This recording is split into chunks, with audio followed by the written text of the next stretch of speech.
I'm Kenyaa. I'm a self-represented visual artist based in Cape Town. I specialize in photography and trained in film and TV. That's what I do.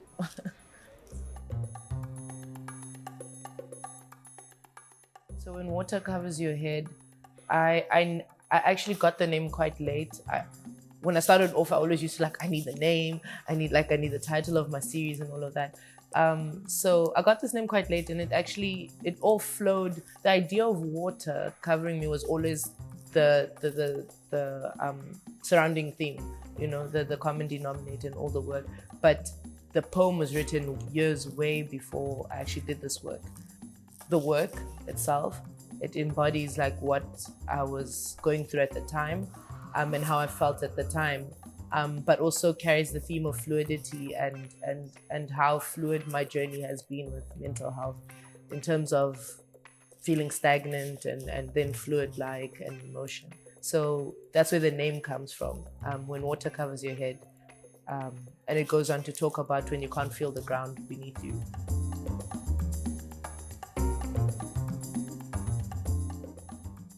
So it definitely probably has to be my aim. Like I said, if I've achieved creating a space where people can talk about the things that I think are valid or the things that other people think are valid, that I hold a mirror up to, then I think I feel successful in the space. So currently I feel successful.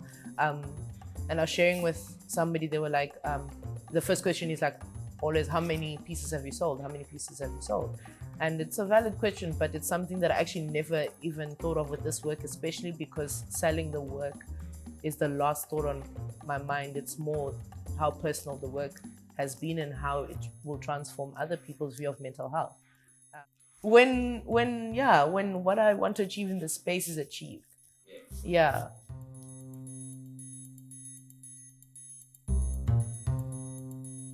I think I'm only noticing now that it's actually quite a hectic thing to do, because so many people are asking how did you get to just talk about your pain just like that so outwardly, and I'm like, oh, it's hectic.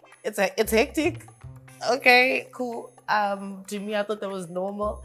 Well, I lied. What happened was, what happened is that I literally. I've had years of therapy. This work is old, actually. It's been, I think, 2 years of actually conceptualizing it and making it and feeling the work and stripping stuff that didn't feel authentic. So how I got to actually showing this work was, I think, I don't like using the word healed, but in a place where I feel like I'm floating. I'm okay, and so when I started sharing this work and started conceptualizing it was a very easy process in the time, but obviously going through it was not easy. So I did think it was a bit vulnerable, especially because I think this is the first work that's actually centered around my most personal work. Usually I talk about, like I said, a collective issue. Not that mental health isn't, but this one is telling my journey about mental health, In the past, or in other words, I talk about a host of different themes that aren't necessarily my journey only. So it was a vulnerable space, even creating the work, even the day that we were shooting, and I was shooting with my partner. It's a weighted feeling that I had. I had a weighted feeling, but I think it was also throughout this journey I felt so much lighter, and I think that's what also I'm trying to show people, that talking about it helps in the right space with the right people in a safe space. It definitely helps your journey, and therapy has definitely helped me with that. Yeah.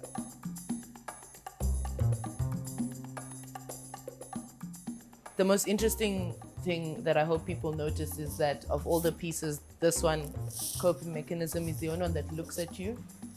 And it's the most close up out of all of them. I really like this one. And I think the reason for that averting eyes. This one is like talking about how you cope mostly. And I think that's a very important conversation, like how you cope through your mental health. And how we all cope through our mental health. All of them are important, yes, in their own right.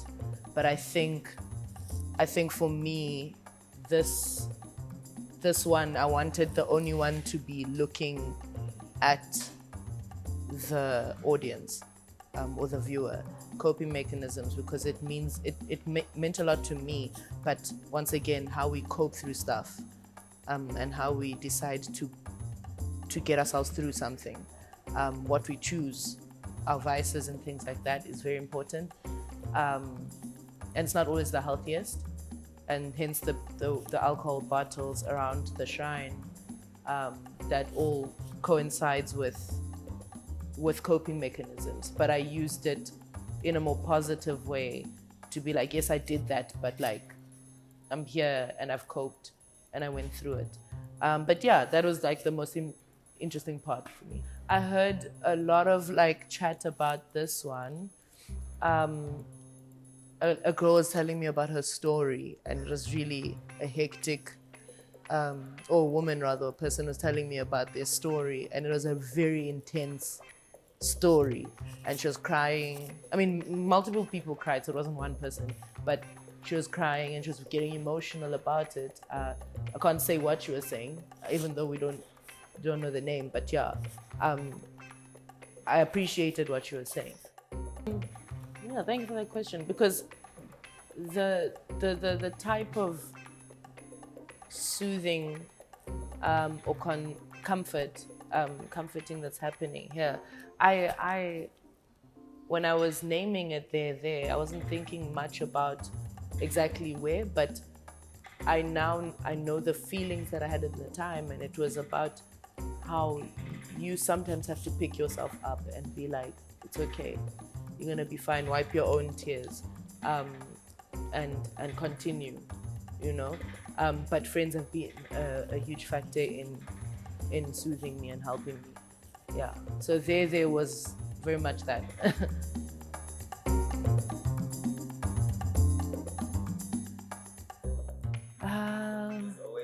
There's always, yeah.